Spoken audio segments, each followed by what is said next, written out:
Bappa's ears and the story of the modak. आज रुचा खूप खुश होती, कारण आज घरात गणपती बाप्पा येणार होते. तिने काल रात्रीपासून आईला आणि आजीला खूप मदत केली होती. बाप्पा आले. रुचाने हळूच त्यांच्या मूर्तीला सुंदर फुलं लावायला मदत केली. बाप्पांना पाहत असताना तिने आजीला विचारले, आजी, बाप्पा इतके मोठे का आहेत? आजी हसल्या. रुचाने बाप्पाकडे पाहिले.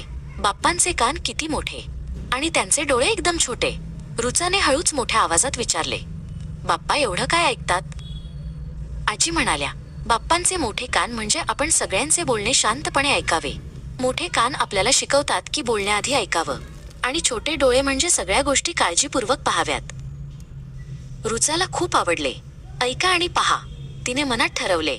मग तिची नजर बाप्पांच्या सोंडेवर गेली. ही सोंड अशी वाकडी का आहे ग, आणि ती काय करते? आजी म्हणाल्या, सोंड खूप हुशार असते. ती लगेच चांगले आणि उपयोगी गोष्टी पटकन उचलते. तू पण चांगली सोंड बनव, म्हणजे चांगले विचार आणि चांगली कामे लगेच कर. रुचा हसली. मग तिने पाहिले की बाप्पांच्या हातात गोड मोदक आहे. हा मोदक बाप्पा का खातात? मला पण मोदक आवडतात. मोदक म्हणजे आनंद आणि गोड फळ.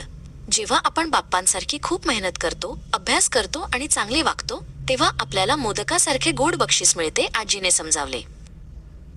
रुचाने निश्चय केला, आजपासून मी बाप्पांसारखे मोठे कान ठेवून सगळ्यांचे बोलणे ऐकेन आणि चांगले काम करून मोदकासारखे गोड बक्षीस मिळवेन.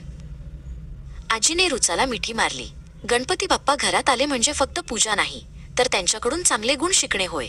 रुचा आणि आजी दोघांनी बाप्पांना नमस्कार केला.